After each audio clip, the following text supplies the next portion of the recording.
We have our special guest. We have Mareo Hood. He's a licensed mental health counselor in the school system. We have Terrance McCorvey. He's a behavioral specialist in the school system. We got Jacqui. I should have asked her how to say her last name before she came on. She switched her name up on me, y'all. I had got it. Now it's like Iscom or something like that. And my apologies.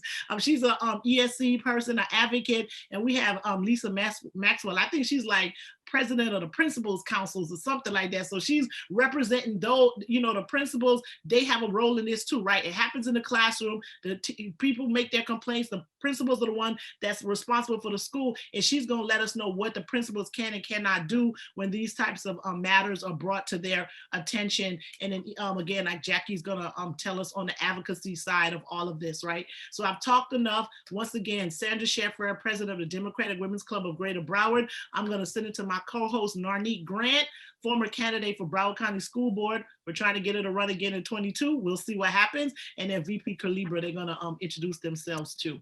All right. Thank you again all for joining in. This is a very super important conversation we're having today. I know that Sandra touched upon race. And as you know, there is a story out, I can't remember if it's Texas or North Carolina, but there was a story out of children on websites selling their Black students as if like it was on a slavery block. And so, there is racial tension in the school system. And we want to discuss this, especially during Autism Awareness Week, because we do have a lot that our autism and our mental disabled children, our babies that can't speak, that can't talk about how they feel, that can't articulate what's going on. And we charge these teachers to be there to take care of them and make it a safe space. So we want to make sure that we get these stories out and make sure that parents understand what recourses they can have, where they can go to get resources. That's why we have Jacqui on here,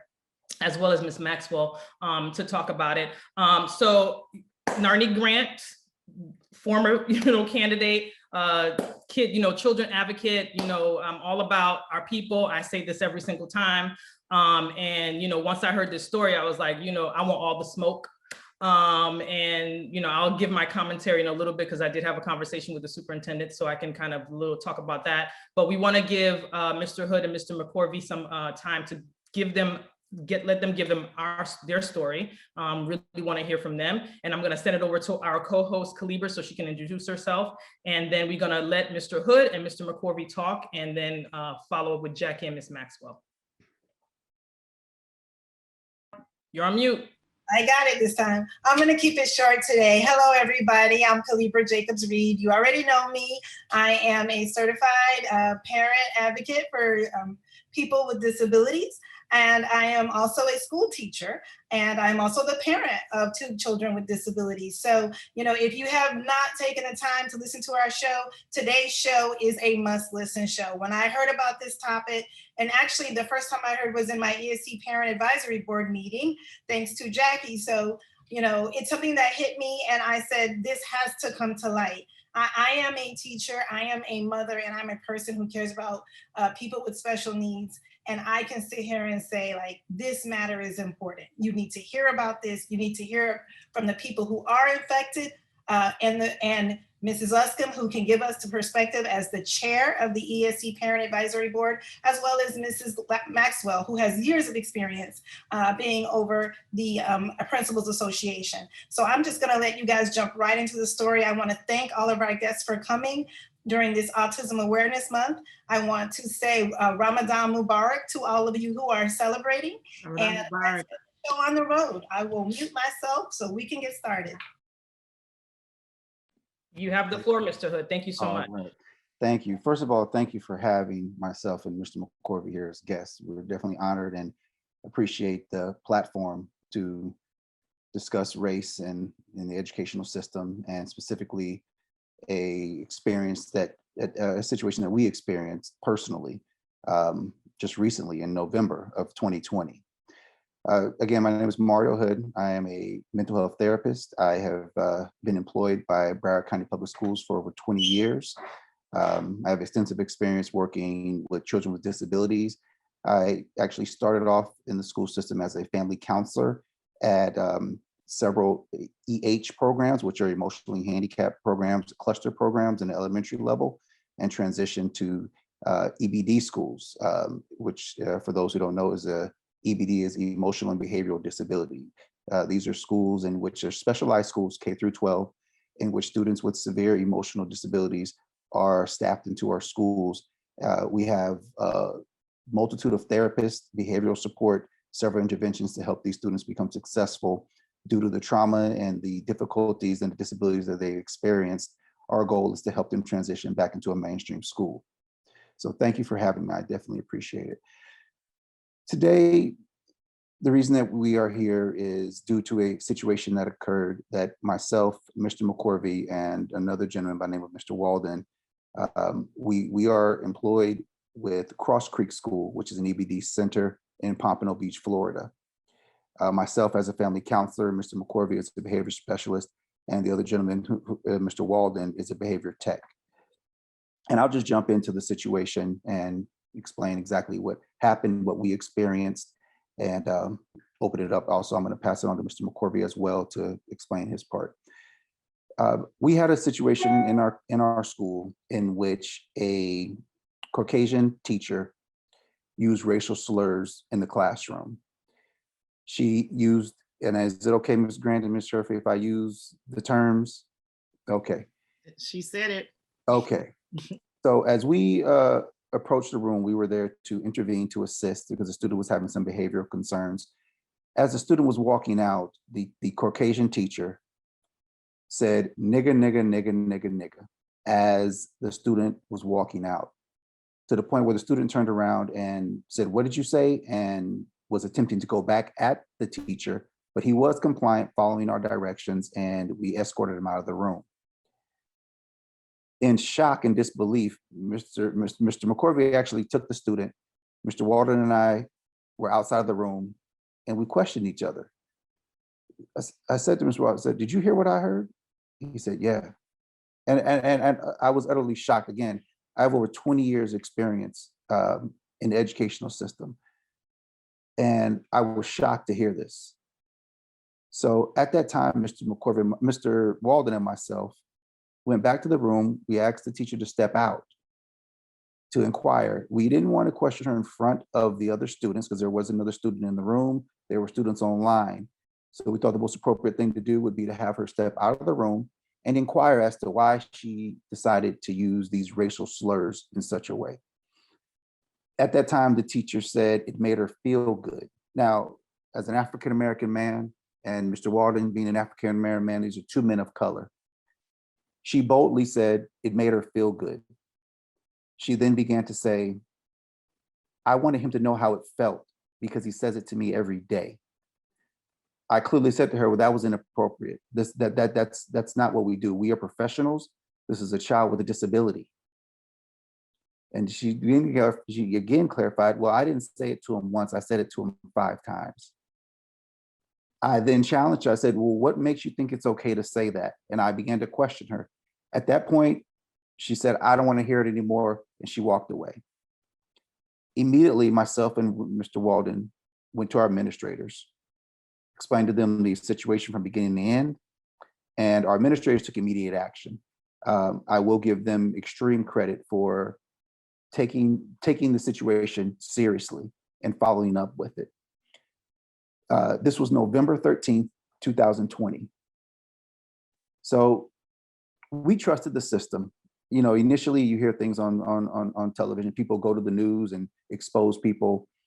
We're professionals. We didn't feel that was the right thing to do. So we trusted Broward County Schools to do the right thing. Unfortunately, they didn't. In, I believe it was January, this teacher has returned to the classroom without any disciplinary action. She was not, this situation was not brought to the Professional Standards Committee. She admitted using the N-word in the investigation. She couldn't deny it. It was recorded through our teams, through e-learning.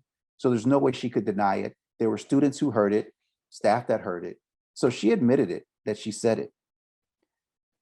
And she was returned to the classroom with No disciplinary action, absolutely nothing was done. It was shocking. We expected something to be done, but absolutely nothing was done.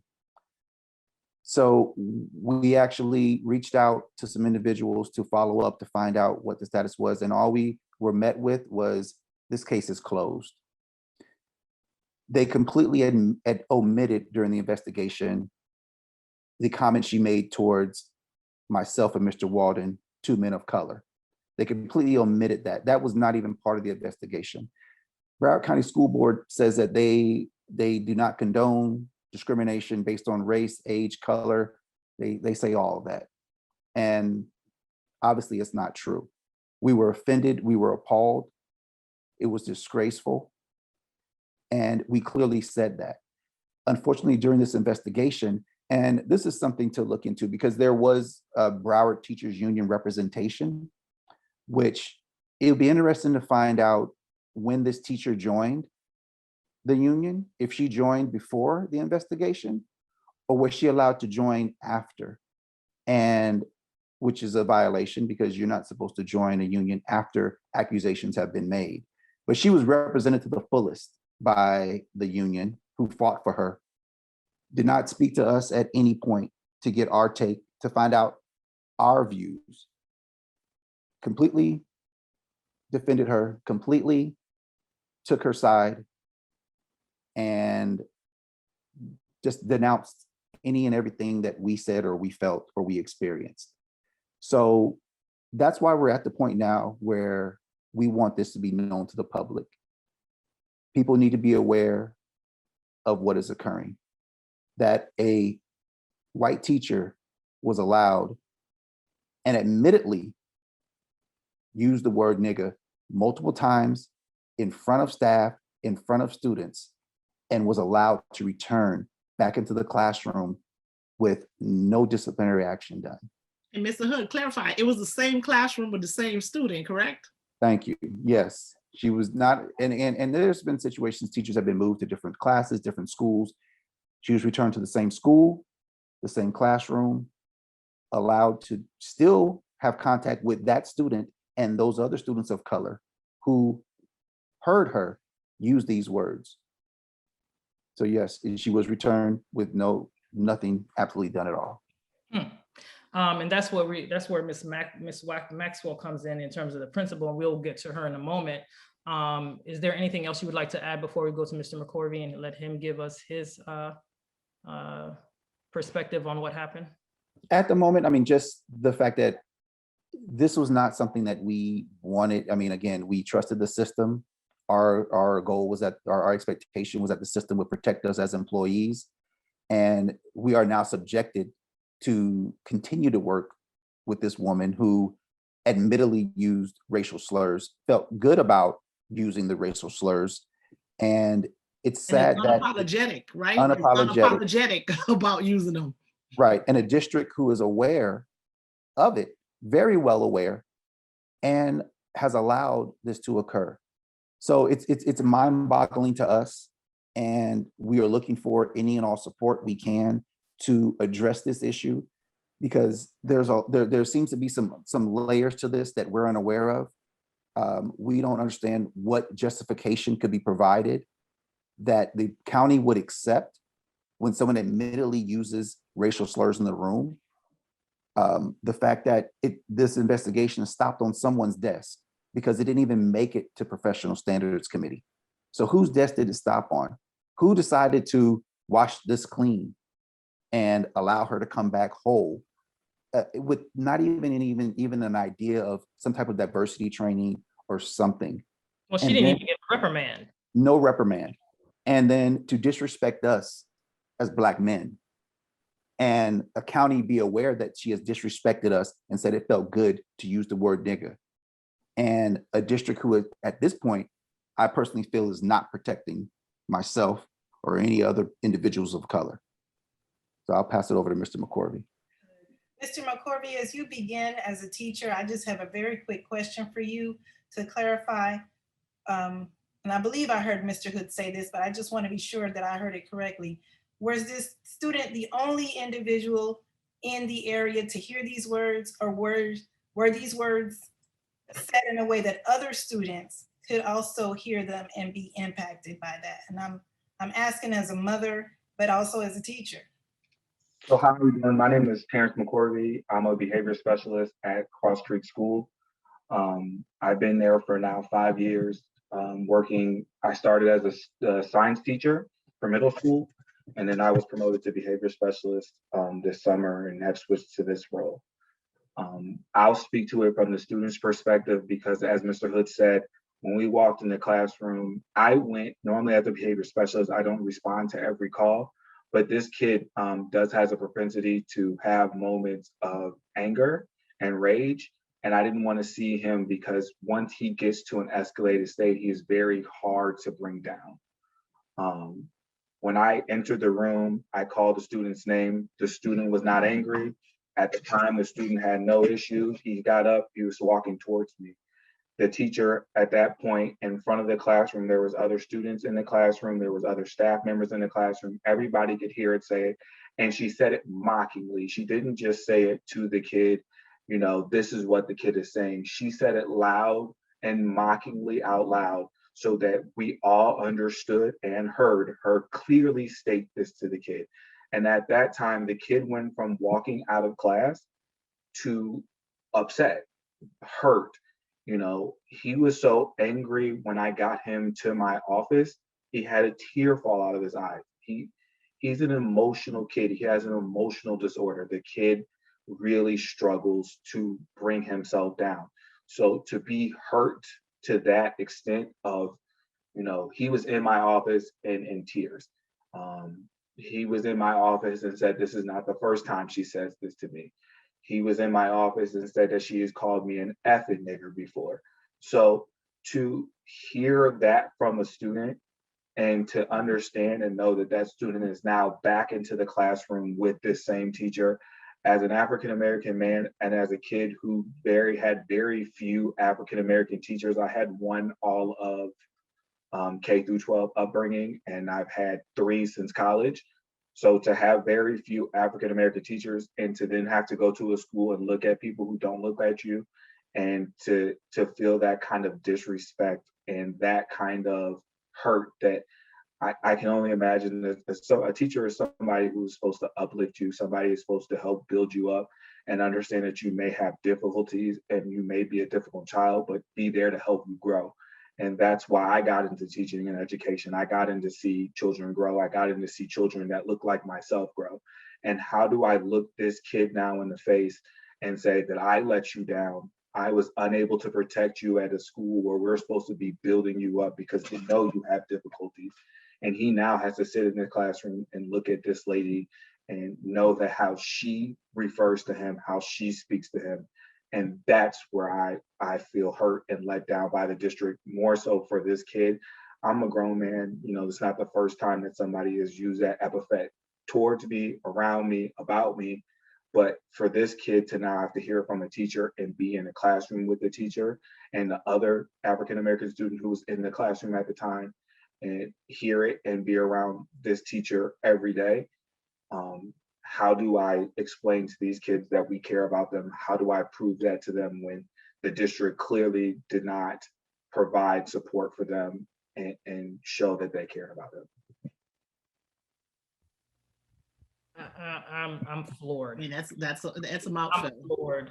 That's a mouthful. Lord. And I mean, and for me, as a mom of a child that special need that pretty much like repeats a lot of the things that she hears, I could just see her coming home saying the same thing. And like I don't speak like that at home. And so if she came home saying that, I would have like 1,000 questions. Like, oh wait, where'd you get that from? Who said that? And in the fact that and again with my child, she doesn't have a lot of discernment, right? Like she can't tell you when it's appropriate, not appropriate, where she can say it. As adults, we know how to code switch right? Like we know we have our professional voice and our professional attitudes when we're in a particular setting. And then, you know, like when you get with your friends, you may speak in a way that, you know, you wouldn't speak in a professional environment. She doesn't have that ability. So imagine her going somewhere and just, you know, throwing these words all out here, and it creates a problem. And again, if you're dealing with children with special needs, you have to understand that you're dealing with a very different population, and you can't have the same expectations that you have in a mainstream classroom, right? Not that students with special needs can't learn, but they learn differently, they do things differently, they process information differently, they process energy very, very differently, right? You know, and particularly the ones that are nonverbal, they, even though they can't speak, they still know when you're not there for them, right? So it's a lot going on in those, and that burden should not be placed on those students in that classroom. That should be something that the teachers have to deal with. So I mean, we have Ms. Jacqui's here, and I guess she could tell us like how to navigate this, what should be done, how do we advocate for the students, their parents, the other ones in the room that weren't considered. How do we deal with that? Okay. Well, hi. And first of all, I have to apologize for my voice. I've nearly lost it, so I apologize. I don't usually sound like this. Thanks for having me on. I'm Jacqui Luscome. I'm chair of Broward ESE Advisory Council, which is a body set up under Broward School Board policy. It's a parent-driven body, and we represent for students and their families in Broward School District who have exceptionalities. So we're kind of a bridge between the stakeholder community and the Broward School District. We have a collaborative relationship. There is no other way to getting things done than to be collaborative, but we're what a court might call a critical friend. We don't shy away from criticism, from beating our fists if we feel that there are issues that have not been handled well, or issues that need redress in the school system. And let's face it, there are many. Before we go on, I also want to say there's also many wonderful teachers. Kalebra, there is one of them. Whenever we speak up about issues, that's not to overlook the many good people doing many good things in the Broward school system. And I know that there are people that knock me for even saying that, but it has to be said, it's true. However, when we have issues like this, we can't stay silent about them, much as some of the parties would like us to stay silent about it. It's particularly troubling because of Superintendent Runcie's personal involvement in it. But here's the thing, when we send our kids to school, we entrust them into somebody else's care for a majority of the day.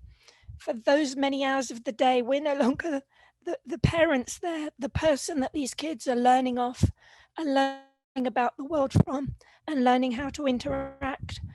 That's bouncing off the teacher. They're learning about life and the world around them and how to interact with the world and the people in it. And for students with disabilities, that has its extra challenges too. Communication and interaction are things that might be compromised in those students, and they need extra love and support and understanding. And I think it's when we come up against this wall of them not being understood that we have a problem. So full background to this case, prior to the incident, as I think Mr. Hood or Mr. McCorvey might have mentioned, there had been some interaction with the teacher, between the kid and the teacher. And yes, the kid had not been using great language either. And I'm afraid such is life at Cross Creek School. And I admire anybody who works there and who's dedicated to the children there. But having the attitude that they're just a pain in the butt and that they're to be, pushed around and pushed down and treated like second-class citizens or treated with contempt is not a standard that anybody should be exercising at any school. So first of all, to Mr. McCorvey, I want to say, you didn't let anybody down, sir. You've stood up not only for that kid, but for a whole community of kids with disabilities in what you've done, in what you've said, and in just being here today and in advocating at your school level. So thank you to you and Mr. Hood and everybody else involved there, because you've let nobody down. I think when you work somewhere like that, you kind of get a feel for the students that you're working with. And I think this is where the parent community has difficulties sometimes is getting accountability when that relationship goes wrong. And in this case, that relationship has gone horribly wrong. Whatever the teacher wishes to argue, and she has successfully argued.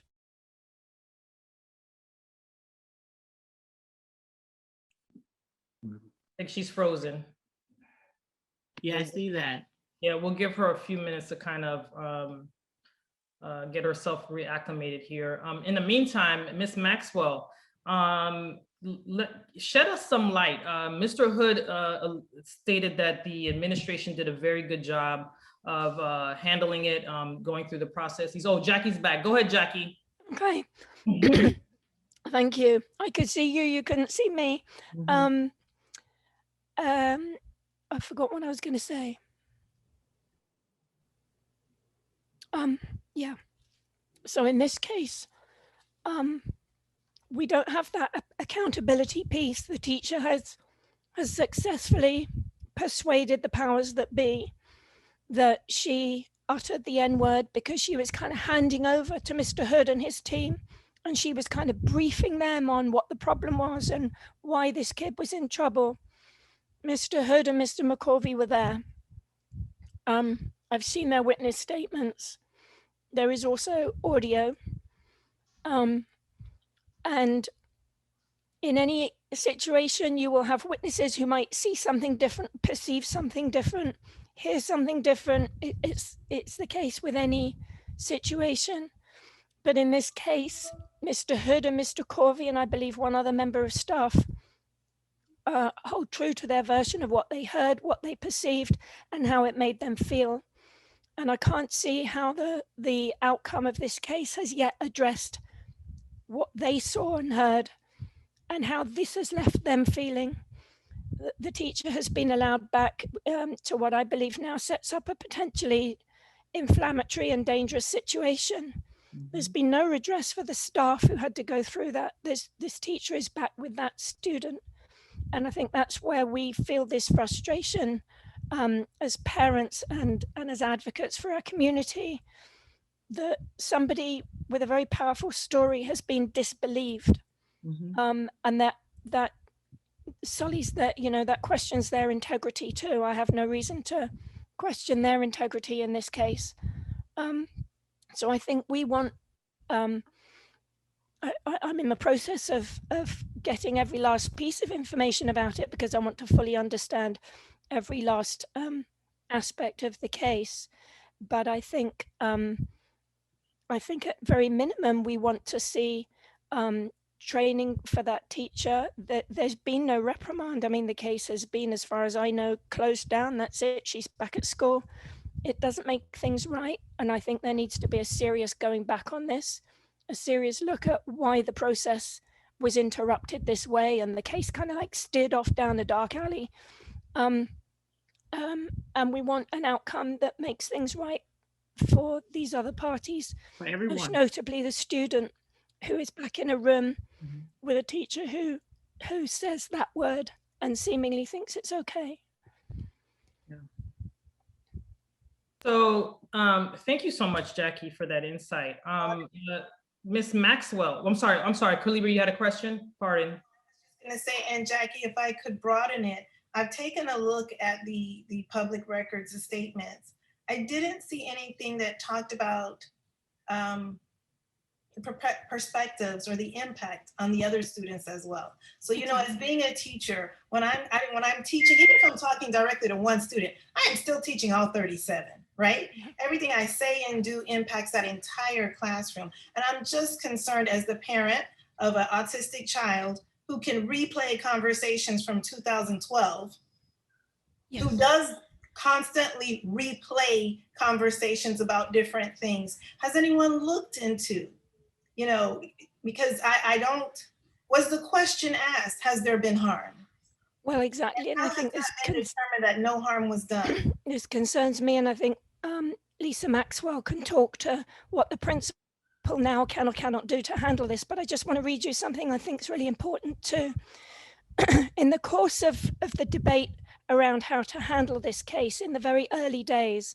There were emails that flew between certain parties at Broward County Public Schools to determine should the teacher be put on leave or whatever while it gets investigated. So there were emails between SIU, the Special Investigations Unit, and other parties at the school district debating this. There actually wasn't much debate, and they did.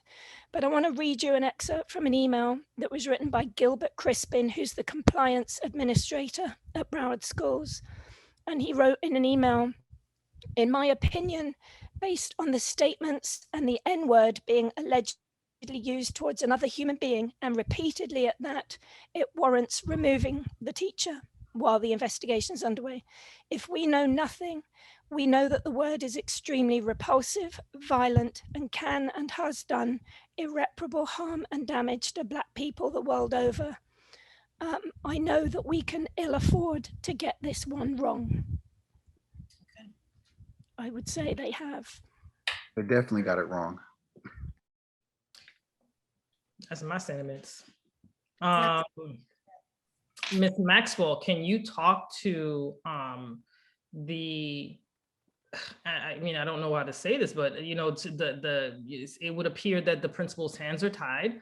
It would appear that she did the proper protocol to make sure that this was alerted to the right people. How is it that she doesn't get be part of the conversation on how is this teacher placed back into the school? Yeah. Well, first of all, thank you for with conditions, right? Like she had a set of expectations when she got back too, right? I think that's what was said, that she was allowed to come back and had certain expectations. Right. So go ahead, Ms. Maxwell. Well, first of all, thank you for having me, and I want to commend Mr. McCorvey and Mr. Hood for your courage and your determination and persistence, because that's what it's going to take to have the right thing happen here. And without it, it won't. And it hasn't. And one thing you may or may not know is that this is not the first time this teacher has had complaints. There are multiple years, multiple complaints from both students and from parents about abusive behavior. And so this teacher has basically, calls the union in, applies the pressure, and ends up, essentially walking away with no discipline. And the thing that there's several levels to this. So the district has a process to investigate allegations, whether they're from a student or another employee or what have you. And that process is known as Policy 4.9. And under that policy, there's certain rights and protections that are associated with the employee and due process rights. And there's a process to properly investigate allegations and come to a conclusion and a determination in front of what is the Professional Standards Committee, which is kind of like a quasi-judicial body. They sit as kind of the jury. And then a recommendation is made to the superintendent at the end of that process as to whether or not there's probable cause to suggest that the employee violated a policy or something else. And so that process was cut for whatever reason. That process was not followed. So the principal initiated that process, which is the principal's job in a school-based scenario. And the principal did that. Principal got all the witness statements, filed all the documents, submitted everything to the Special Investigative Unit. And that is following the policy. Somehow, somewhere, and I have no idea how or who or where, a decision was made that teacher was going to be pulled out of that process. That process was not going to be completed. There was actually twice there was a hearing scheduled in front of the Professional Standards Committee that never happened. And so, you know, and from my vantage point, I represent the principals and the assistant principals in the district. I work very hard on policy 4.9, and the reason for that is it protects everybody. It protects the kids, it protects the employee. If you follow the policy, then there are protections in place to stop something that's not fair per se from happening to anybody. But it also, you know, helps identify employees that are clearly violating on multiple occasions the policy or just standards of decency.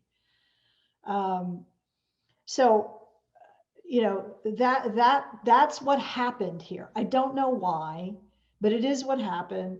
The teacher was returned to the school. And because this process was initiated, and because there's a union contract associated also with how discipline and certain circumstances involving employment can happen, the principal's hands are now tied with respect to discipline at this moment, because anything she does, they cry retaliation. And so, you know, the likelihood of there being additional complaints is very high in this situation if past is, you know, protocol. I mean, we're going to see it. There's a pattern and a practice over years here. So my hope is that someone does a deeper dive into, you know, the information that's been at the school in the employee's file, the summary memos, you know, the discipline that's already occurred. I think Jacqui has done an excellent job through the Freedom of Information process to get access to that. But, you know, assuming that this is factual, and I personally believe it is, I've had multiple conversations about this with folks who know. This is a dangerous teacher, in my opinion. This is a teacher who should, at a minimum, be retrained and monitored, and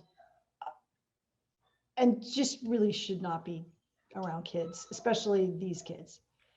So, and you know, you can look at the rationale for the teacher's explanation for what she had, what she did, what she said, and why it was appropriate, which is mind-boggling. I think just any person that you would ask would agree that that would be a very inappropriate thing to do.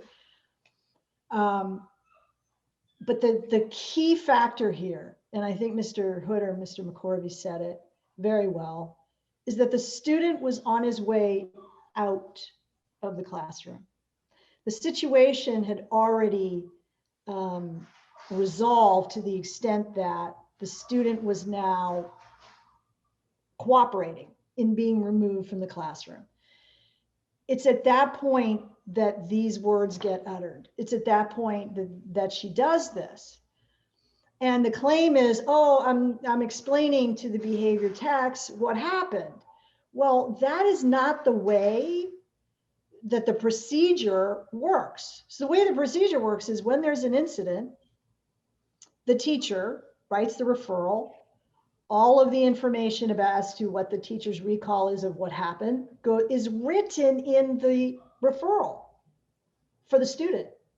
So that's how the information is relayed. It is not appropriate to be relaying in front of the student, especially one that can be re-escalated, as I think Mr. McCorvey pointed out. Even if you can stretch the imagination to presume that that was her intent. It just doesn't meet the test at all.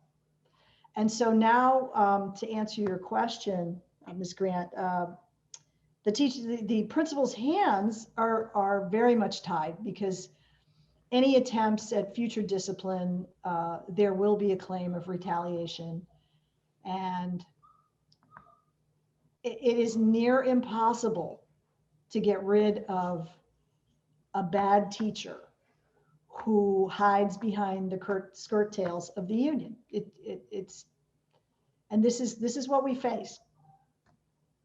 So it's almost, it's not almost, it's exactly like bad police officers who hide behind their police unions. Yeah. When they do things wrong and can get away with murder, actually. You know, just listening to everyone, there's a couple of questions in the chat that we're going to address real quickly before we get, before Jacqui has to leave because she has a prior engagement. But one person on here made a valid point. One of the things she said, Peggy Craig, I hope I'm saying your name correctly. She says, I'm so sorry this happened to you. I wish I could say I'm not surprised, but it doesn't surprise me, but it doesn't. Sadly, she said these races are crawling out of everywhere. But one of the things she mentioned was, I don't have to be an African-American to be offended by what she said. If I walked into a Broward County School Board meeting with those words on my shirt 5 times, what do you think would happen? Do you think they would say it was offensive and throw me out? And when you think about it in that context, right, you have impressionable minds. You also are in a special school for children with who are emotionally disturbed and need that extra love and protection and help throughout. And the fact that she even said it, to me, I don't have to be there. But when you say it like that, you completely dismiss the child. You completely dismiss the environment that you're in, because at this point, you don't care. And I've been around white people enough to know that they would never say the word completely outright. What they would say is the N word, or, you know, something that has to along the lines of racial, but nothing like that. And for her to say it repeatedly, and to say that she was explaining it to those who came into aid, it's, you know, it's not even plausible. It's not genuine. It doesn't seem genuine, right? To me. But on that note, I want Mr. Hood and Mr.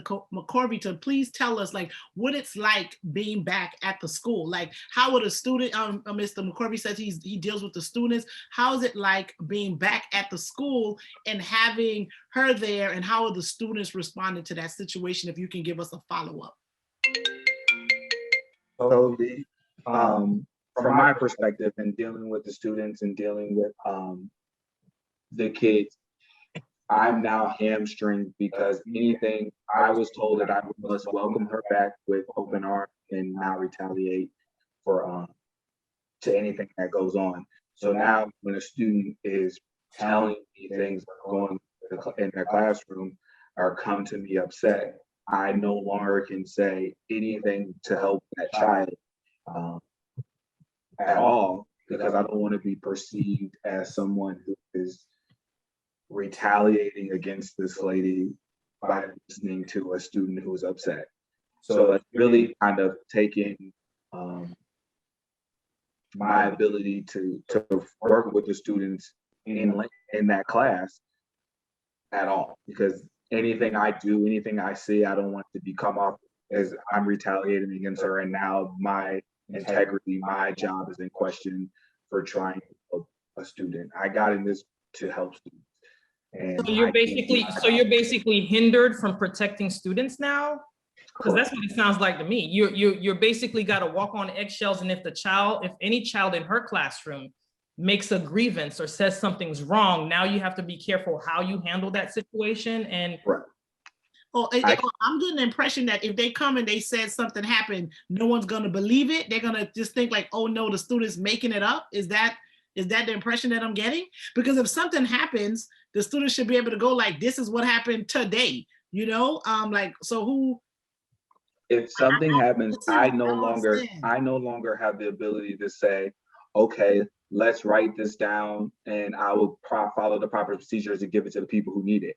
I have to find somebody else, give that student to another person and say, hey, this student has an issue. Can you please talk to them, see what they tell you, and then you can follow the paperwork, because I don't want to be perceived as attacking this teacher or retaliating against her instead of me trying to deal with my students.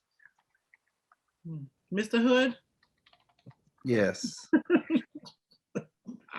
She hasn't stopped me from doing my job. I'm there for the students first and foremost, and that's what I'm going to do. It is definitely an uncomfortable situation to be working side by side with someone who finds it that it makes her feel good to use the N-word. So there's definitely frustration. There's definitely some anxiety there dealing with her, or anything, as Mr. McCorvey said, anything having to do with that room. Unfortunately, as I mentioned, 20 years of experience, I would honestly say, was a proud employee of Broward County Schools. And at this point today, I can't say that. My concern every day is that our students are not protected, and it's apparent, and our staff of color is not protected, and it's very apparent. So the burden of knowing that our students and staff of color are not protected by Broward County Schools is extremely disheartening. So to come to work every day, and one of the things, you can't work at a school like Cross Creek and just come and do your job. You just can't. We go above and beyond every single day. And, you know, honestly, you know, we have a joke that we should receive hazard pay at Cross Creek for the amount of times we get objects thrown at us, the amount of times we're having to run off campus and put ourselves in danger to protect our students. You can't work at a school like that and just expect that you're just going to do your job from the time you get there. There's so much more that goes into our job. It's the relationships we build with our students. It's how we care for not only our students, but our families. You know, Mr. McCorvey is one of the guys that if he's got to go to a student's house, or he's got to assist, or he's got to drop something off, we do what we have to do. We get in our personal cars. I mean, I can go on and on of what we have to do, that these are things that the district has never provided for us. We've just gone above and beyond, out of our pockets, out of our hearts, to provide for our children. And it's so disheartening to see that we are not protected in this situation. And Ms. Maxwell brought up a good point, that where did this investigation stop? Mm-hmm. Whose desk did this stop? Whose desk was it put on halt? Who said that the fact that she admitted to making these racial slurs 5 times, even if it was towards staff, that it was justified? Who signed off on that? Who decided that our voices didn't matter as employees? Who decided that? And that's part of the frustration, is that we're in a situation where we're going to a work environment every day, and we are no longer feeling protected. So questions, one question in the chat in the webinar is, where is professional standards on this? And this is from Bobby R. Henry. And I think Ms. Maxwell alluded to that it didn't even get to that point, if I understood her correctly. So Mr. Henry, apparently it didn't even get to that point because the investigation stonewalled somewhere and went on someone's desk, and then it didn't go any further. Peggy again says, what's the expectation? So she gets a pass from the union from abusive behavior. How do we stamp out racism when it's on our schools, when it's in our schools coming from teachers? They are allowed to normalize this behavior. Will teachers get discouraged from doing the right thing because of this systematic behavior? It's a snowball effect, right? You know, you don't, and let's be clear, the district is huge. Okay, you guys have like, you know, over 200 and some odd thousand kids. You have over 30 something thousand employees. So these instances could be happening as we speak, and we're just not aware of them. Okay, but you know, Mr. McCorvey and Mr. Hood were brave enough to be outspoken, and I believe both men are doing that not only because of the disgraceful behavior of the teacher towards people of color, but also that student. I think the children are paramount, and if we want to treat this like a business, the students are your clients, right? They're your customers, and they come first. Whatever they say, go. The fact that this is somehow flipped, and the teachers get to do and say what they want, especially when you have a school with children with emotional, they're emotional disturbed and they need that extra help. At what point? Who advocates for them apart from their parents? Like, who is there to be that second line of defense? Right.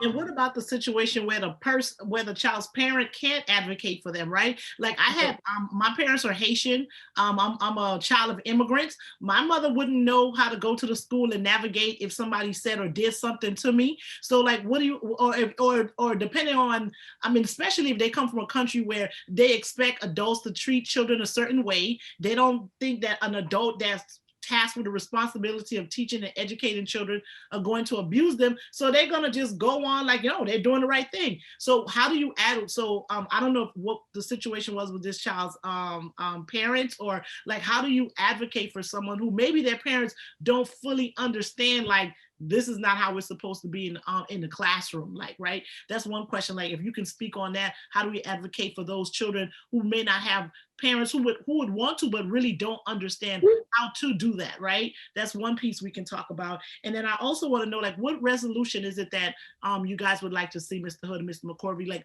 what would you like to see happen as an outcome from this situation that I'm sitting here like, wouldn't be my child, but that's a conversation for a different day, Jacqui, did you want to, before you have to leave, kind of give some advice for parents? Because there may be other parents out there who are facing. Thank you. Yeah, if I can just cut in. Sorry, gentlemen. I've actually got a district advisory council meeting at 6:30 with Superintendent Runcie. So I'm hopping straight onto that. But yeah, what can parents do? So many parents are lost in the system. Not just the school system, but exceptional student education is bewildering. It's a tedious and torturous world that you're thrown into when your child is diagnosed with a disability.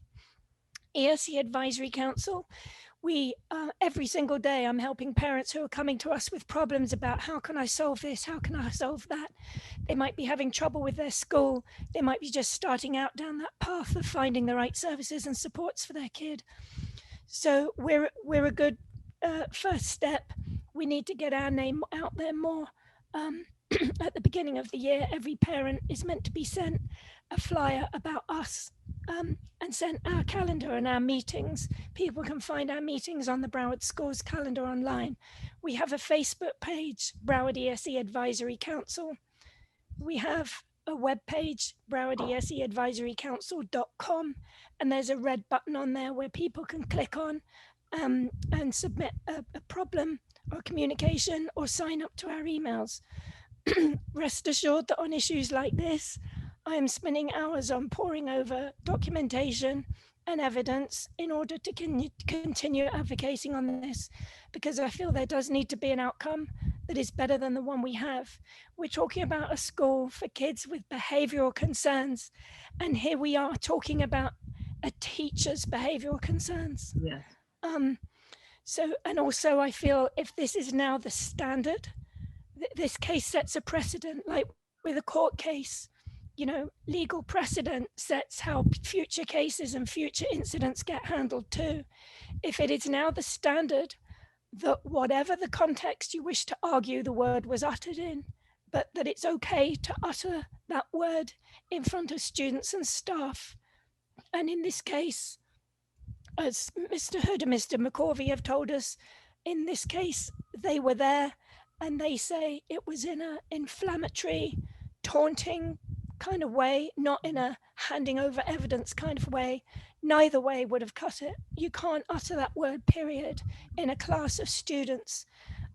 There's a kind of elephant in the room now at that school where people are having to tiptoe around while you can't say anything to his teacher, a principal who can't issue any retraining. I want to see that. I want to see that addressed.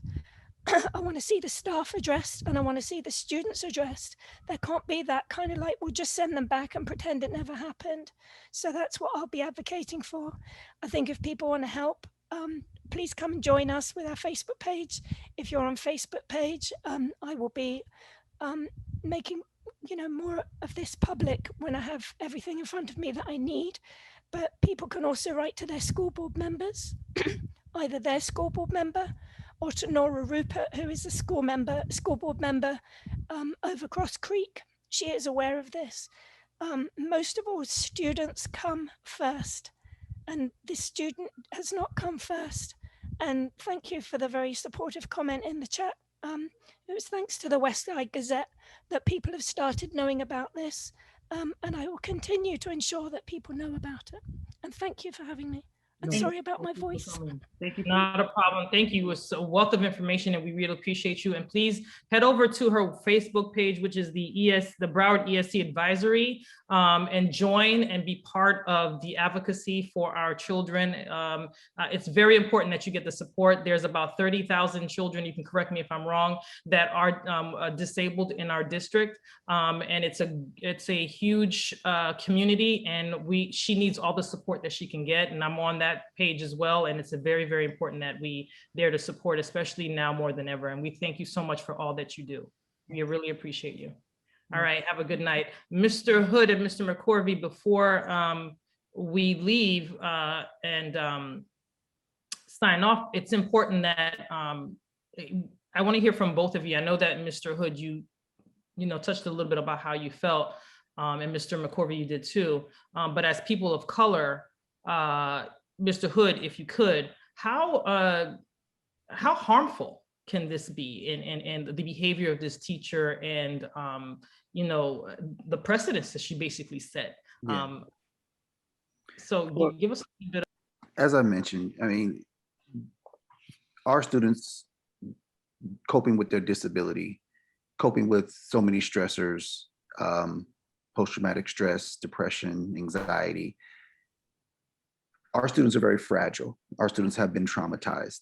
This is why they are where they are. This is why they attend our school. This is why we have so much support for them. Not just our children, this is any child. This is any child. Teachers are supposed to build us up. We all can think about teachers that we've known in our lives that have built us up, we can think back to, our greatest teachers and what they've done. That's what they're supposed to do.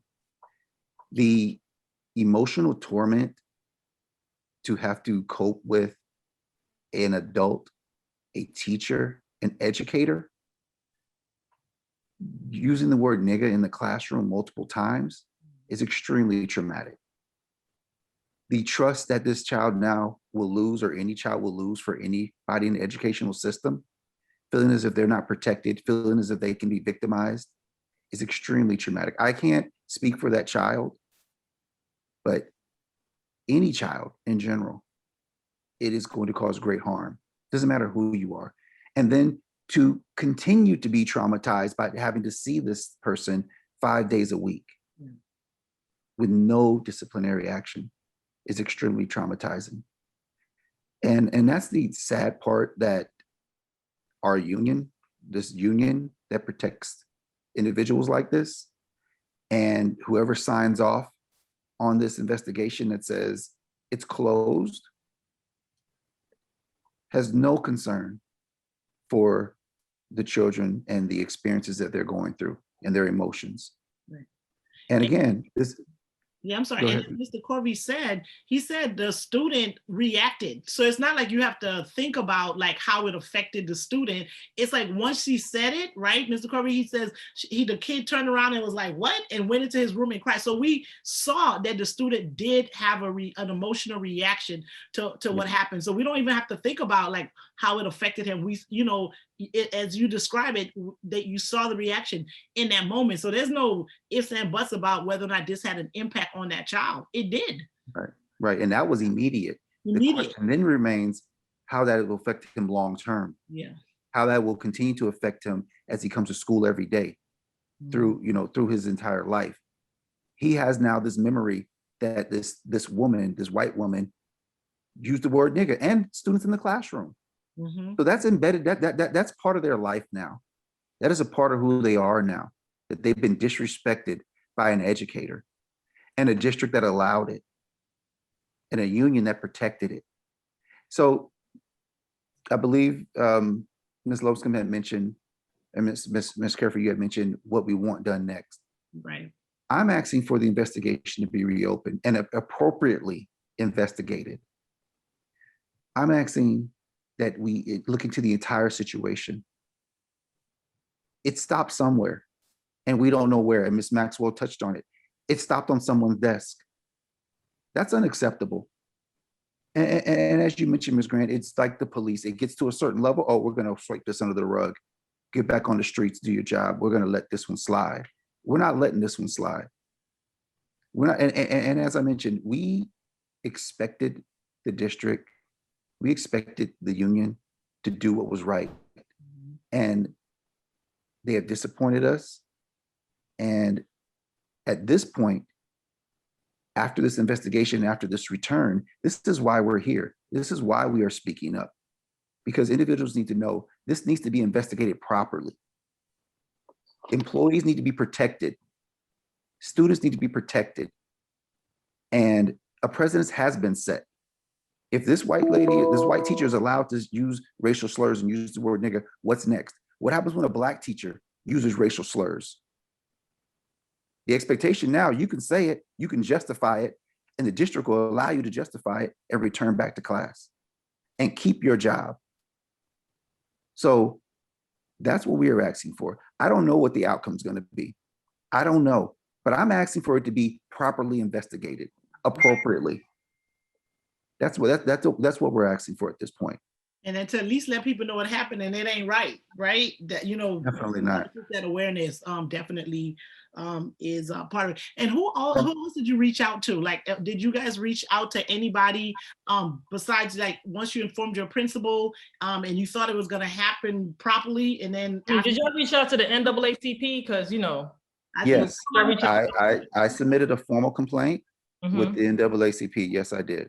Okay. And Ms. Cherfrere, you mentioned about EEO and EEOC, and I did submit a complaint to EEO. Haven't heard back yet.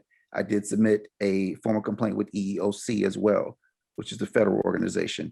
So I am in the process of that. Unfortunately, EEOC has they're backed up to about August, I believe. So it's going to be some time. Yeah, but I'm trying to do everything. And again, I just want it properly investigated. This is not about malice intent. It was disgraceful. I personally don't feel this teacher should be around any students. Personally, unfortunately, that's above my pay grade. I don't have that power to make that decision. But I do feel something needs to be done. There's, and the fact that absolutely nothing has been done is disgraceful. Yeah. Okay, you had a question for me. One more point. I'm sorry. I want to make one more point. And we're seeing the consequence of just letting things slide, right? Like, we have incidents, like we have the Derek Chauvin trial that's happening right now because people continue to just let things slide, right? The people engaging in bad behavior and people overlooked it, they covered up for them, and then here we go, right? We had an incident that happened on Sunday. This woman had been doing things before and they continue to allow things to let it slide, and then here, and this is where we are, right? And I'm not saying, and again, she's dealing with children that have emotional and behavioral disabilities, right? And she might end up getting hurt, right? She gonna mess around, probably say the wrong thing to the wrong student at the wrong time, and then you're gonna have an extremely toxic situation in the classroom, and it's just gonna, toxic, tragic, whatever it is. But we're learning our lessons about letting things slide right now. We can't do that. We got enough examples. We can't continue to allow things to slide. You have to address them and address them accordingly. Yeah. And if I could just add to that, the concern as well is that if that student would have turned around and hit that teacher, that student would be charged. He would be having to deal with DJJ and be in the court system if he reacted. And that's the sad part. They don't address. And that's part of the trauma, is that, again, this protection for using these racial slurs, that yes, she could have pressed charges on that child if he would have reacted. And that's so yes, this is beyond toxic. Right. And no excuse would have been made for him, right? Like, he has a disability and everybody, like, he still hit that lady in the face, and and all of the excuse would have been was like, maybe your punishment won't be prison and you'll be in a boot camp or something like that. But they're expecting him to act better than her, right? And that's another thing that will happen. We're expecting victims to behave better than the oppressors. Like, we know this story. This can't happen. We can't continue to allow things like this to slide, and then we can't expect victims to behave better than the person that's harming them. Absolutely. Kay, you had a question for Ms. Maxwell? Piggyback on what Mr. Hood said, when he was talking about what he wanted to see happen and that he wanted the case to be reopened and just to get a fair investigation, my question was to Mrs. Maxwell.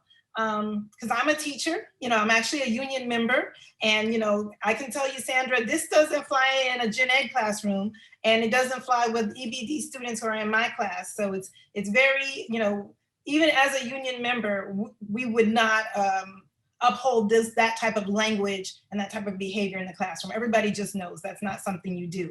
But I'm not an administrator, and so my question is it uncommon to have a teacher who maybe has some type of incident be able to go back, but with training, because I was really shocked to see that, like, no diversity training or training about how to handle EBD students, or, a coaching, maybe having a coach assigned, because we do have coaches in the district. Is that something that's uncommon? And also, in your opinion, Mrs. Maxwell, why do you think this didn't go the full course of the investigation? Well, I'll answer the first question first. So I think that it's not uncommon. It is common when there's clearly breach of, this is so far beyond a breach of protocol, but in her argument was that she was informing the behavior techs about the incident. Well, at a minimum, she should have been retrained on referral process and how to handle those. At a minimum, that should have happened. So, and I think some form of sensitivity training. It's ridiculous. That's just the bare threshold of what should have happened here. Bypassing the investigative process is serious. I don't know why we have an investigative process if people can bypass it. So it undermines the whole system when that happens. And why it happened, I don't know.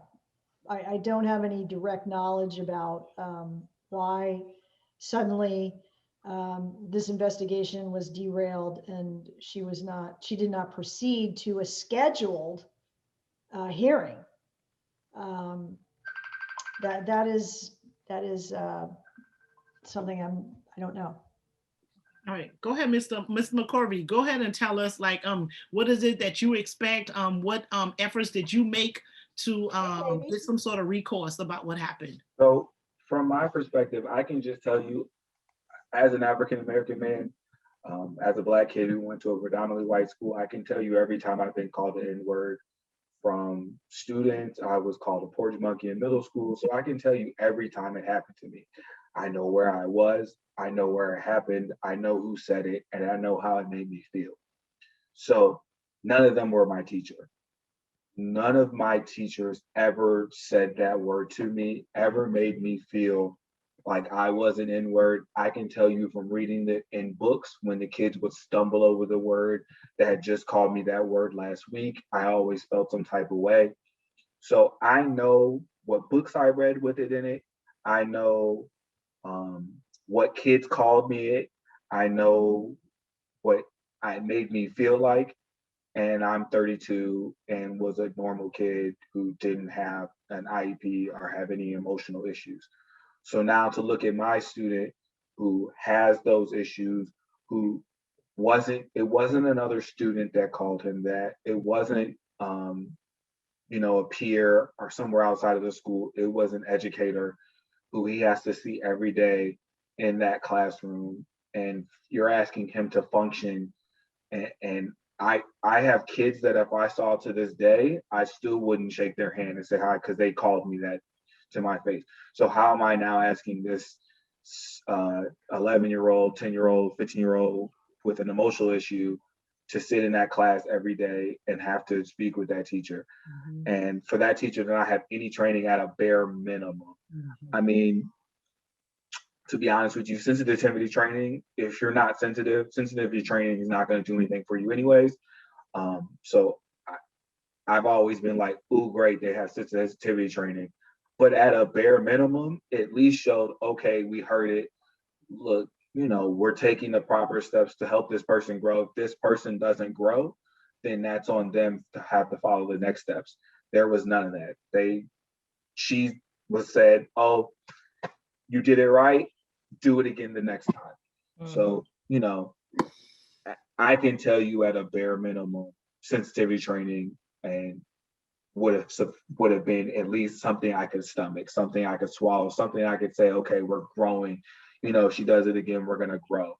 All we got was, we don't believe you. We're thinking you're fabricating a story to impugn a person who I've never had an issue with before this day. Why would I then make it up? Is kind of where I'm upset and feel my integrity as an educator and as a person was questioned.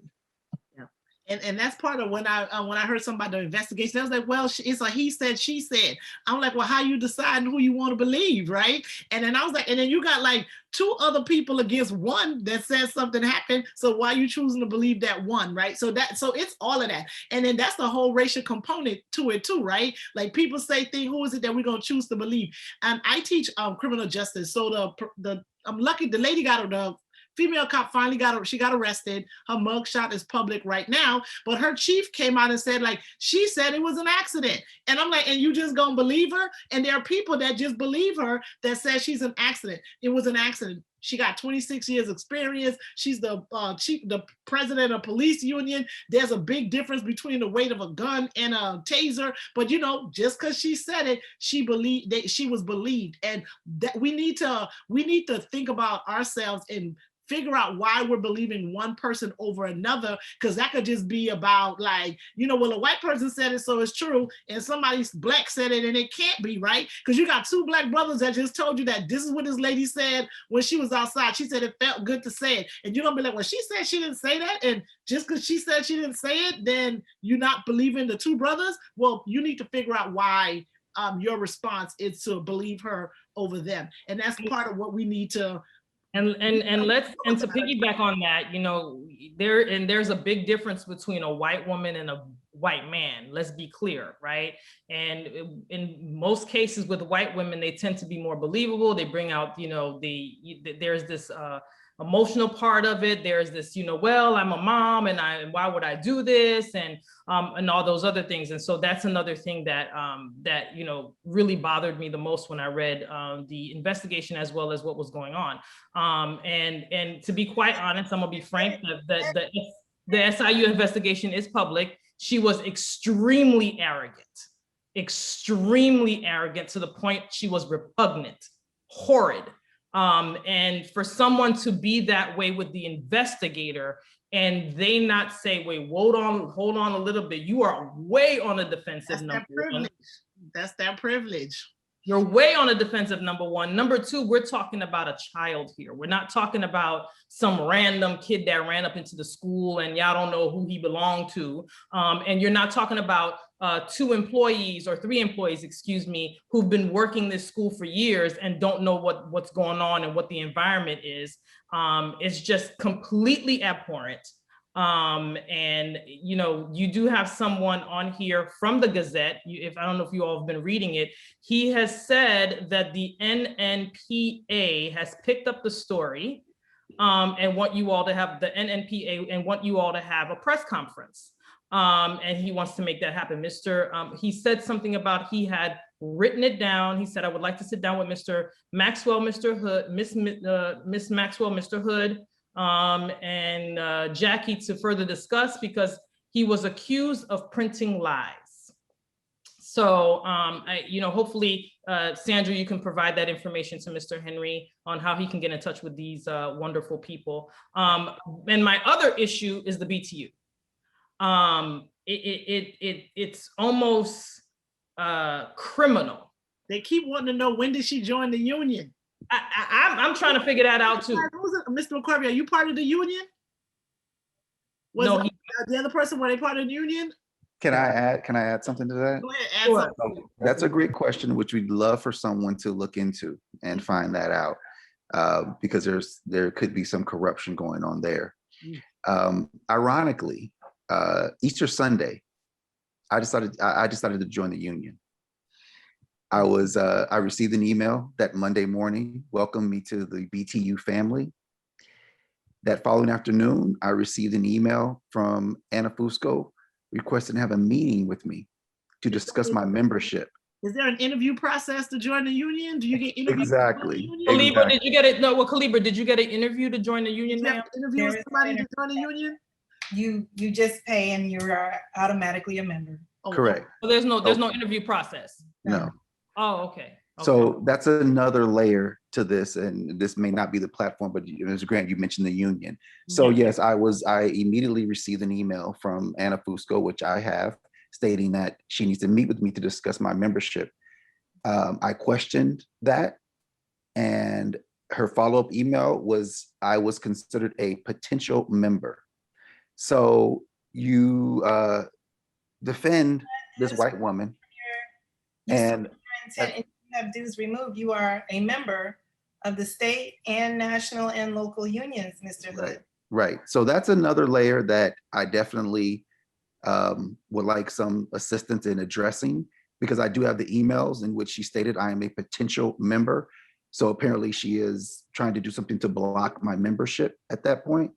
I let her know that I would meet with her with my administrator, and she refused. She wanted to meet with only myself, which I told her I would not meet with you. So there's some other layers there. That's ironic, because she was at every interview when it came down to the Horde teacher. She was there, advising her, interrupting the interview or whatever. So she can come with that person, but she can't meet with you with other people. And basically, and that's another thing. That's why I feel like the investigation needs to be reopened, because I don't understand how the BTU president, whoever she is, up in people's business and not being there just to sit. You're supposed to sit and be quiet. You're not supposed to interject. And according to the investigation, she constantly interject, basically telling the investigator how to run his investigation. How is that okay? Yes. How is that okay? Yes. I just don't understand. Maybe Anna, if you watching this, maybe you can call me and let me know how that's okay. How you can go ahead and just do what you want, when you want, how you want to do it, or whatever, and tell people how they do their job. You can holler at me. And I'd love to send you the emails if you'd like, Ms. Grant, from where she apparently has called me a potential member. So you're not willing to protect me. So again, that may be another violation as well. I don't even have words. Because when they're asking some questions about, like, Mr. Hood, you're a father of sons. They're like, how does that affect your son? What kind of conversations are you having with them? And people are trying to figure out why does boy have to stay in the classroom with this lady? Maybe the principal, Mr. Hood, could explain that part, but Mr. Hood, we definitely like you to have a conversation with your sons about this. Yes. So I've had several conversations. This is prior to this. I have two teenage sons, 19 and 16. So we've had very deep conversations about social injustice, about the mistreatment of people of color in this country, way before this.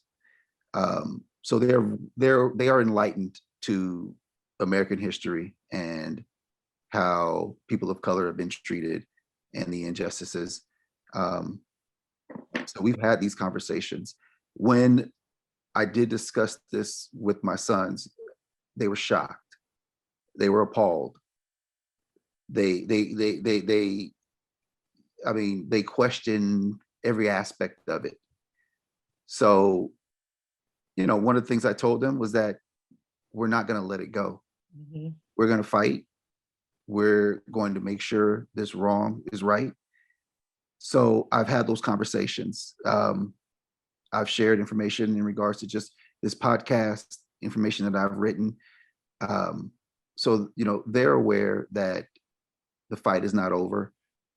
One of the things that I've taught my sons is to be resilient. It's not going to stop us. Mr. McCorvey, myself, and the other staff of color we still do a phenomenal job each and every day. And a racist person is not going to hold us back. So they're resilient, just as we are. But we got to fight, and they understand that. So my expectation is that if my sons ever experience any derogatory issues, any disgraceful, discriminatory issues, they will fight. Unfortunately, I am a part of a district that does not feel the same fight. Teachers union that is on the wrong side of the fight, but it's not going to stop any of us from doing what we have to do to try to make this right. Okay. So maybe Ms. Maxwell, you could explain why the young man has to stay in the same classroom with that lady. What can the principal do about it, if anything?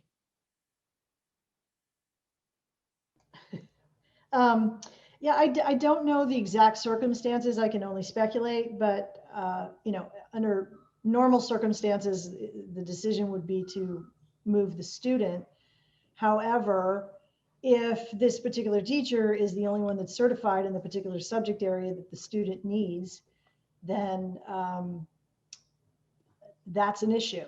So, you have to deliver the education that you're required to deliver. And if they're not going to remove a staff person, under these circumstances, the staff person comes back and is expected to fulfill the role that they're there to teach.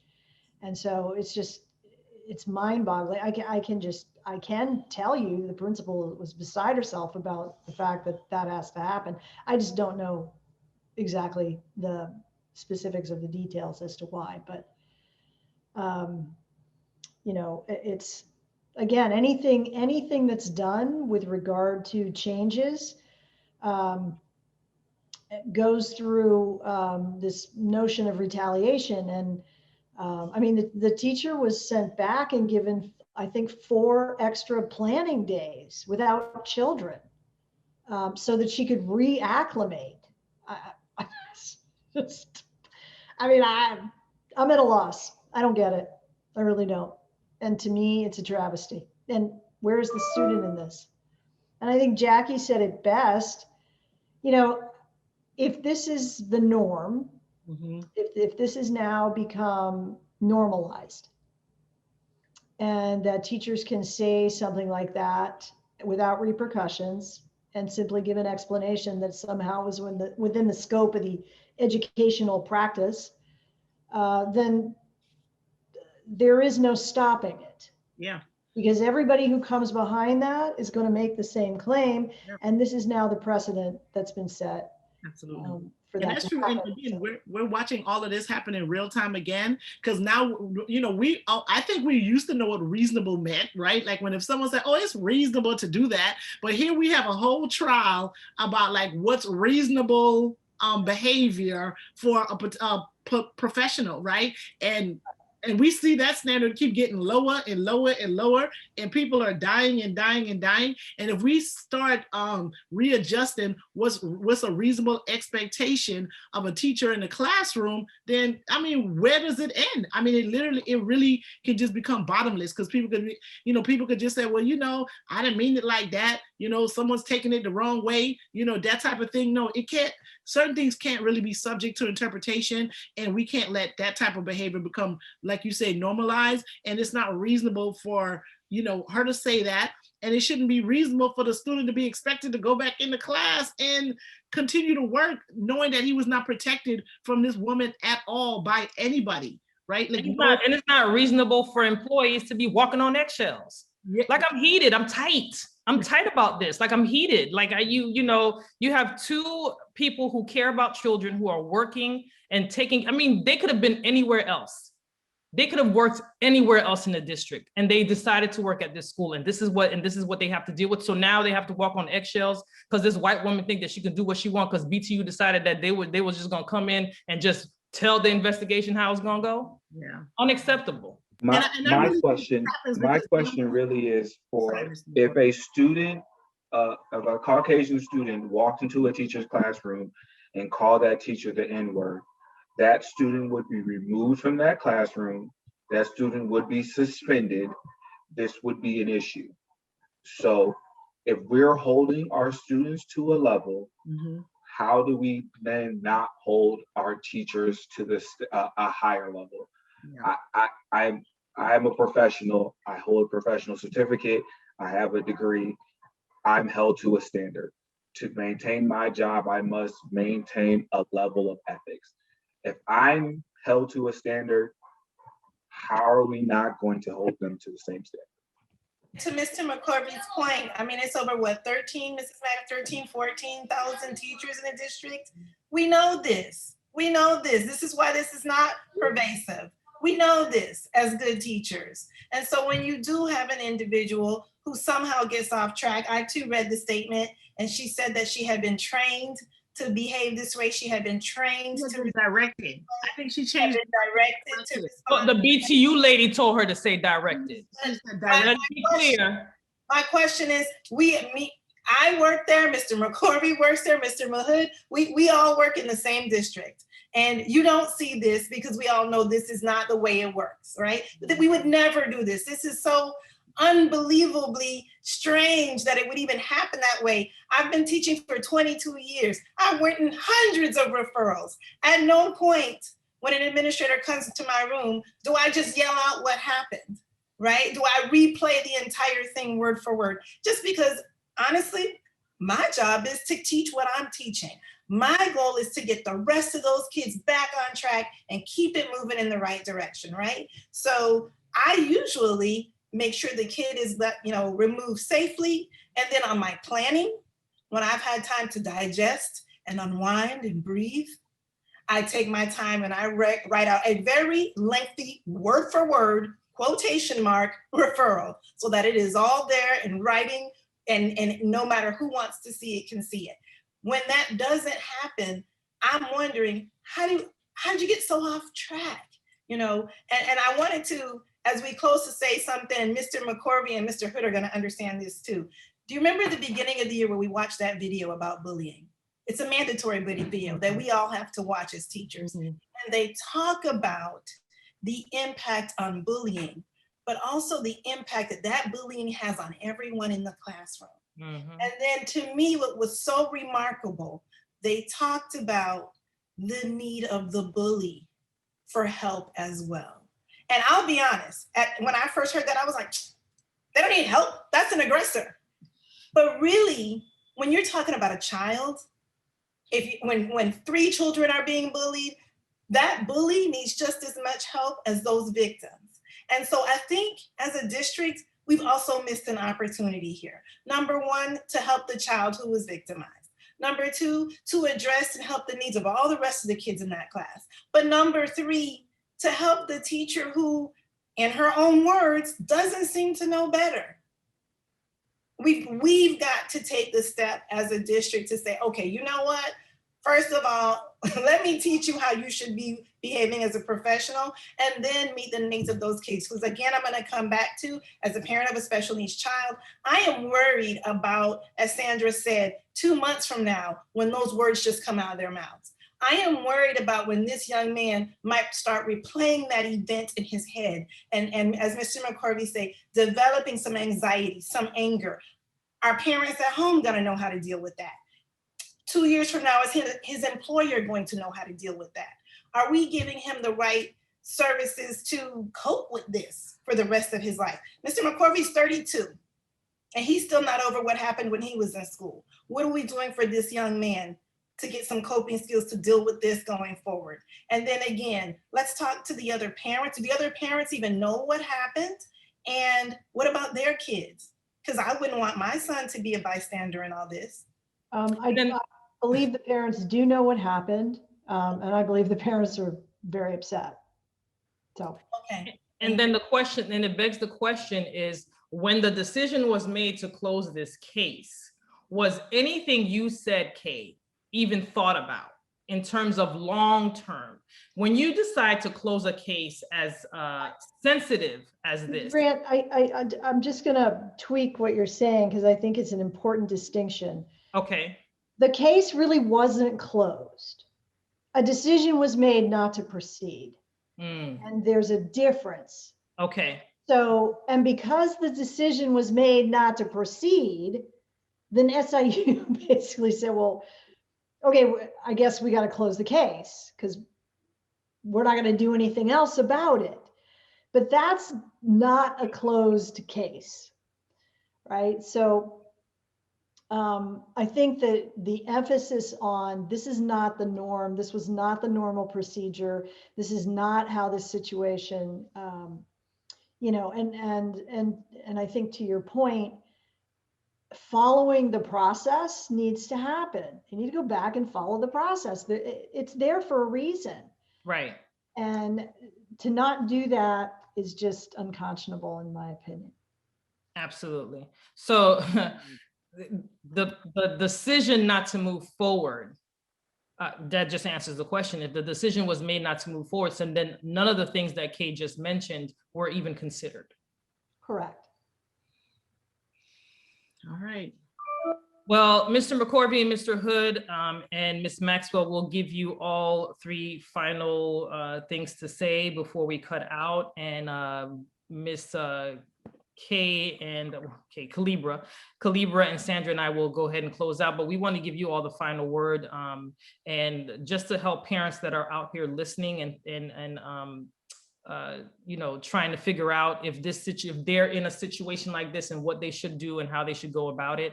You know, we would like for you guys to kind of give a little bit of insight and close out with us. So we'll start with you, Mr. Hood. Oh, Ms. McCorvey said he wanted to start. Go ahead, Mr. McCorvey. You're fine. As an educator, as someone who works with our students and who has been within EBD population my entire career, I student taught at the school that I'm at now. I fell in love with my students and I've never left, and honestly have no intentions on going anywhere because I enjoy every day what I do, working with my students and just being at the school, being around the kids and seeing them go from where they were when I first met them to where they are. I got kids that are in high school. I have my first class of seniors this year.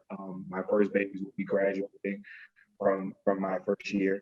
And I can say parents, stay in constant communication with your teachers. Really stress that you are an advocate for your child, and your child, no matter what, if they're doing good or if they're doing bad, that you're going to be, you're going to listen to your child's perspective, but you're also going to understand that most teachers are trying to help your kid grow and really try to be an advocate, not only for your child, but to help your child grow. All right. And I'd just like to add that my expectation moving forward, as I mentioned, is that, and as Ms. Maxwell mentioned, is that this investigation is fully investigated, and that has not occurred. So my hope and my expectation is through this platform, someone will take the situation seriously. Someone will hold the BTU accountable. Someone will hold the district accountable. And at that point, hopefully the district will hold this teacher accountable. My concern is that the district has set a precedence of allowing this teacher to return after admittedly using racial slurs. So my expectation is that they have the opportunity right now. It's at their doorstep. We would not be having this conversation if they handled it appropriately. We did not have this conversation in November and December when the investigation was occurring because we trusted the system. I want to be proud to be associated with Broward County Public Schools again. At this point, I'm not. And I'll be honest, I'm not. I'm proud to be associated with Cross Creek School because we do phenomenal work. We're passionate about what we do. We wouldn't be there if we weren't passionate. As Ms. Grant mentioned, we can go to any other school and it would be easy breezy to go somewhere else. But we deal with the most difficult kids, the most vulnerable kids in the county for a reason, because we have a passion for it. And this isn't about trying to, at this point, change someone's racial views, because that's obviously embedded in her. or embedded in any racist person. So it's not about changing their views.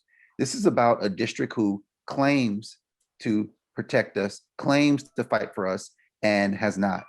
So my expectation moving forward is that they will do what they say.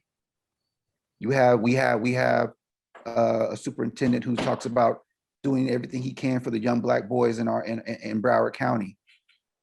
Well, you have a young Black boy that's been victimized. You have staff members, Black men, who have been victimized, who have been discriminated against. And we've been vocal about it. We've spoke with you, and it's been met with deaf ears. So our expectation is that you will hear us, not look at us as liars and say, oh no, we don't care what they say. We're gonna take this white woman's perspective. We're not even gonna ask you guys. We're not even gonna care a bit about how you feel, how you think, what your experiences are now with this person who has said it felt good to use the N-word in whatever context. So I don't know what her justification has been that has allowed the district to, as Ms. Maxwell mentioned, no longer further investigate. So I'd like this to be fully investigated properly moving forward is my expectation. Ms. Maxwell. Sharon, Ms. Maxwell, what can we do? How can we get them to move Well, forward? I think you're doing it. Okay. You know, and I first of all, again, thank you for having me participate on this. This was a heartbreaking story to me, and on many levels. But you know, I've been in this job since 1994. I've spent most of my life in this position. In all that time, there are on occasions individuals who restore my faith in the profession. And Mr. McCorvey, Mr. Hood, you have done that. And what I need to and want to say to you is that the way you've handled this situation, the way you've chosen to communicate about it, coming from your heart, allowing yourselves to be vulnerable in your pain about it, is what is going to change hearts and minds. I mean, you communicate extraordinarily well, but the fact that you do it from that place is extraordinary. And so I want to commend you. This is not an easy thing that you're doing. It's got to be scary. This is your livelihood, your profession. You've worked very hard to get to where you are. I am personally extraordinarily comforted that people like you are serving in our schools, especially with the population that you serve. And I just want to say thank you, and please know that there are people out there who care about you and support you, and think what happened to you is beyond atrocious and horrible. Yeah, thank you. And if I could, I'd take it away. So thank you both. Thank you. Thank you. Yeah, it was heavy, but it's a needed conversation. Like you said, Ms. Maxwell, thank you, Mr. Hood. Thank you, Mr. McCorvey, for coming out and talking about it. Because like you said, like she said, there might be, retribution or payback or retaliation because you're out here speaking the truth, right? So hopefully it doesn't come to that. Now they know that other people know, and they'll do the right thing. So it wasn't closed. It was, what was it? What word did you use, Ms. Maxwell? That they just kind of stopped it in the middle of the process or something. They just stopped the process. They just stopped it. So hopefully they'll be like, okay, we're gonna pick this file up from wherever they have it and go ahead and let it go through the Professional Standards Committee and have this addressed the way it's addressed. Because if we never know, now we know that continue to let things slide is not the way to handle any situation, for the protection of everybody involved. We can't, no more letting things slide, and the cover up is often worse than the actual event itself. And this is, and I think we're seeing that right now. The fact that somebody decided to just not let this go forward and not let everybody get hurt, people are probably even more hurt than the event itself. So yeah, whoever's listening, somebody holler at them and tell them to open that file back up. You know, if their parents are on here, you know, email every single board member. There's a place where you can email them all directly. You can email your superintendent and just BrowardSchools.com, right? BrowardSchools.com or Broward, right. yeah, go to BrowardSchools. BrowardSchools.com, and you will find the board members' information. Email them, email your superintendent. Listen, it takes a village, right? And you have to make noise in order to be heard. As you can see, December happened in December. What was it? The Army Sergeant Lieutenant, right? That happened in December, but the minute it hit the social media airwaves, the man was fired. So it's important that we get this information out. And, you know, if she didn't do nothing wrong and you followed and you did your procedures, you followed the protocol, then she did nothing wrong. But if we're going to stop the process that is put in place specifically to handle these situations, then what was the purpose of it? Right. Don't set a precedence, Broward County Schools. Don't start setting precedents, and then next thing you know, listen, y'all can't afford no lawsuits. Y'all don't want this one. No. I mean, like, this is important that you take this seriously. We live in now an environment that is extremely racially sensitive. Okay, and you know, someone who was for good reason. For good reason. No, absolutely right. And you have someone who has admitted it on paper that she said it. Yeah, I said it. That's what it's not a question. It's not, you don't know if we didn't say it. And now it seems that everything is being hinged on intent.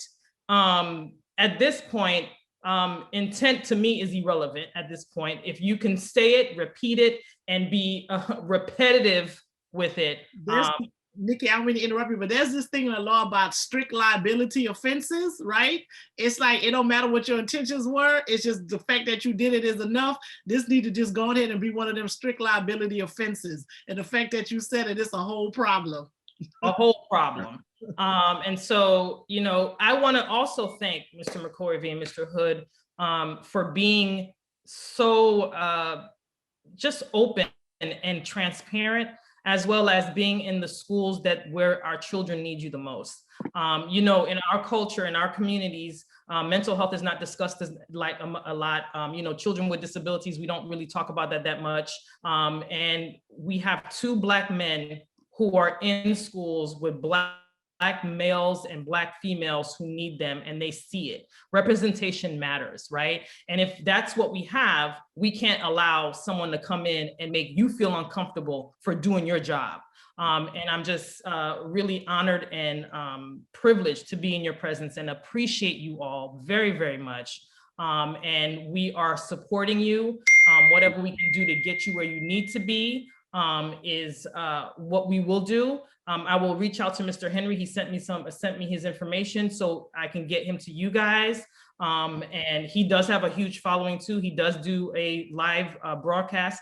This is important. As many platforms as you can get on to raise awareness of what's going on is what's important here. And you know, the union, I'm not against union. I think unions are great when they are applied correctly. When they're doing the right thing. When they do the right thing. They're doing the right thing and represent the right people. And applied correctly. Not when is it to defend at all costs and we don't care who we hurt in the process. That is unacceptable.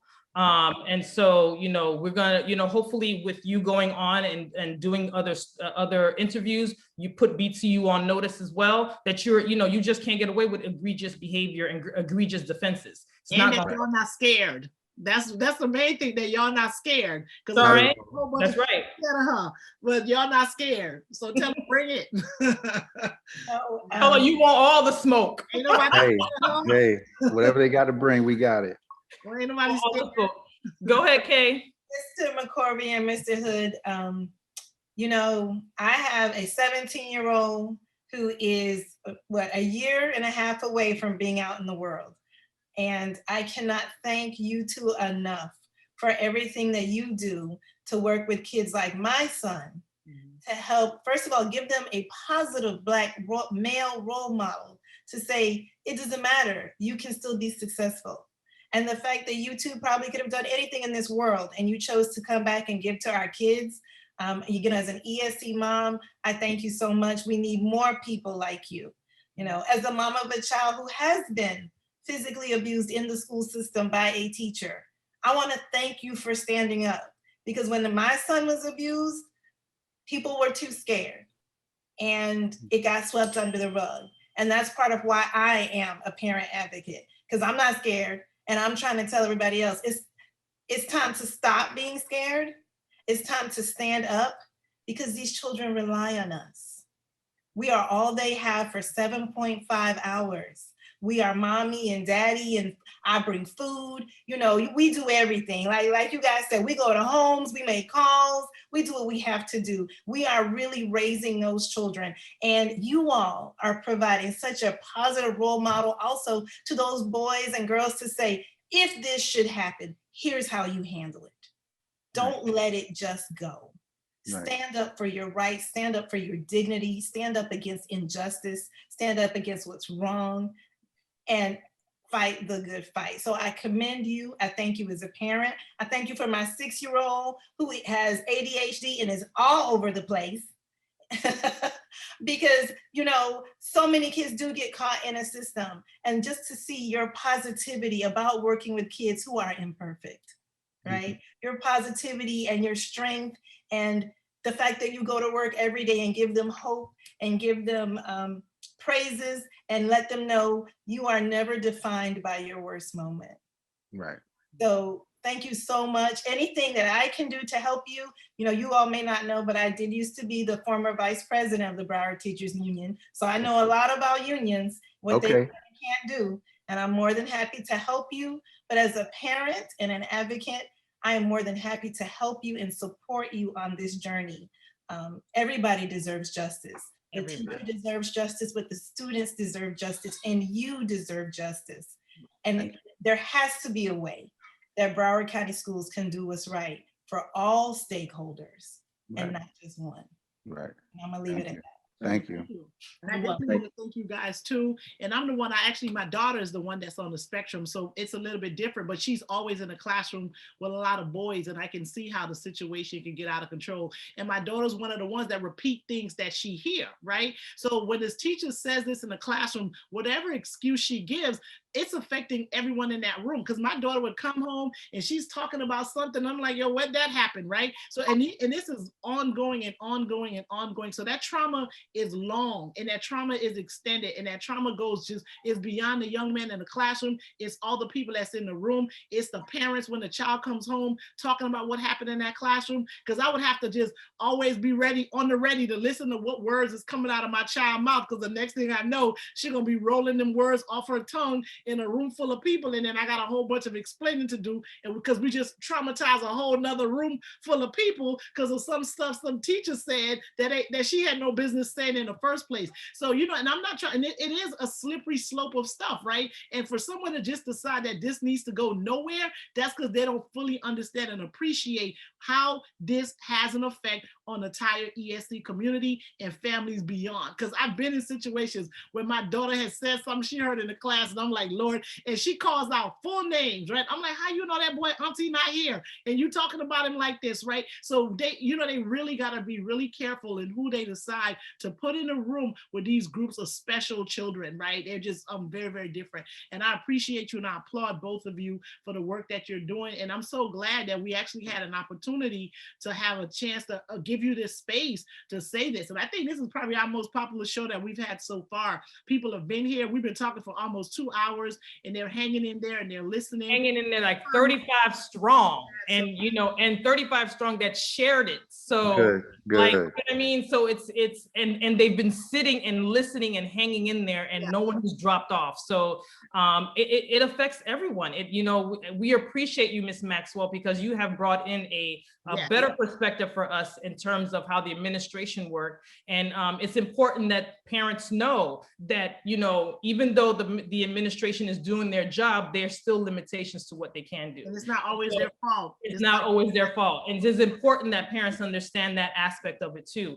And I think parents appreciate that. I see a couple of people saying yes, that they, you know, they had no idea. So it's important that we know, we see what all the pieces of the puzzles go in order to get a favorable, you know, Yeah, I think somebody's gonna be calling y'all soon. I think y'all getting some phone calls in the next few days or whatever, because yeah, this ain't cute.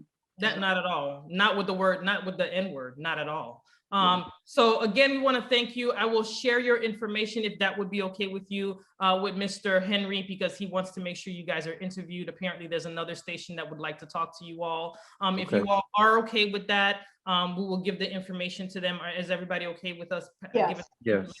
Perfect. Okay. And Mr. Henry will be in touch to talk to you all. And please keep us posted. And if you need us to share things, you need us to kind of help you support. If you're planning on going somewhere and you need bodies, please Okay. reach out. I will add that we are scheduled to speak next week, Tuesday, April 20th, at the school board meeting. Okay. So we will be bringing it to the board. Maybe there's some members who aren't even aware. We don't know. But the point, and ladies, I definitely appreciate that. We appreciate this platform. You know, we were fired up and we were moving forward. We didn't let this slow us down, but this has really empowered us. I can just, you know, speak for myself and score. This is an empowering opportunity here to be able to speak to you guys, to be able to get it out to your fans. And I'm hoping that it's going to fall on some ears of some folks who are outraged, who want to see change, who care. This president, we just can't allow it. So I want to thank you guys. We are not going to stop. We want to see justice served properly. And until that happens, we're going to be vocal. We're going to speak up. And as I mentioned, there's a school board meeting April 20th. We will be speaking to the board. We will be giving them some information, and hopefully we will see some change. So we're hoping that any and all individuals that can get this information out there, that can share this information locally, nationally, and hopefully put some pressure on these individuals who have decided to just sweep it under the rug, put it on their desk, and put it in their drawer, and shut the case down, that they'll be exposed for what they've done, so this doesn't happen again. And you can see the broadcast for the school board at 10 a.m. You can go on Broward Schools, browardschools.com. There is a part where you can pick, you can find the school board meetings that is broadcast live. You can get it on your phone. It also, if this is a general meeting, you can also get it on 88.5 on your radio, on an AM station. But it's important that you all listen to it. Be engaged. They do see when people jump on and are on the meeting. It makes a difference when they know that there's a lot of people looking at it or who aren't present.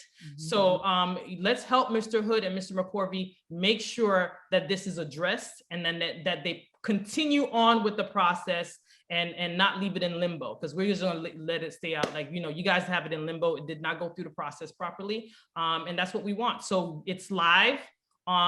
They start at 10 o'clock sharp. Sometimes they run a little late, but you can always watch it. And if the more viewers we get, like we had this evening, the more they will know that, and will take it seriously that this is coming before them. And make sure you email your school board members, all of them, as well as your superintendent, and let them know that this is unacceptable, and they need to either clarify the information, find out what the process was, because it is now public record. So we want to make sure that this is heard, especially in a time like this.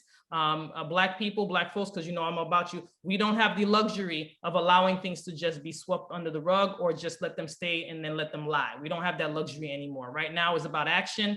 And for white people who are watching, we no longer want your thoughts and prayers. We want changed behavior. And if we can't get changed behavior, your apologies, your thoughts and prayers are hollow. And that's just from me. I'm not going to talk for anybody else. Yeah. Well, I think Sandra had a good point when she said, we as a country, we've learned the lesson of what happens when you let things slide. Yep. You know, how would things be different in this country, but specifically for George Floyd, if Derek Chauvin had been stopped the first time? The second, I think about the 17th time. I think he was the one. Or the second, you know, 17 we have learned the lesson of there is no small racism. There is no minor racism. Racism builds. And as you said, precedents, not just legal, but on the job, but in that person, right? Once you start getting away with this abuse of power, where does that end? You know, even with Trayvon Martin's offender, George Zimmerman, We saw him get into several different incidences after he killed Trayvon, and you wonder if we had stopped him in his tracks the first time. Mm-hmm. So as a society, we have to put a stop to this.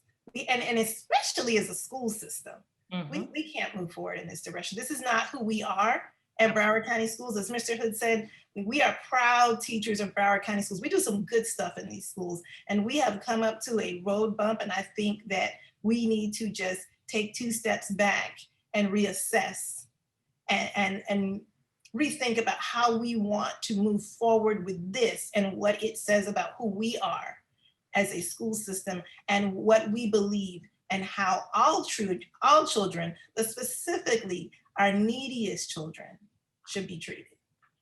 Sandra? That's on period. I'm here for it.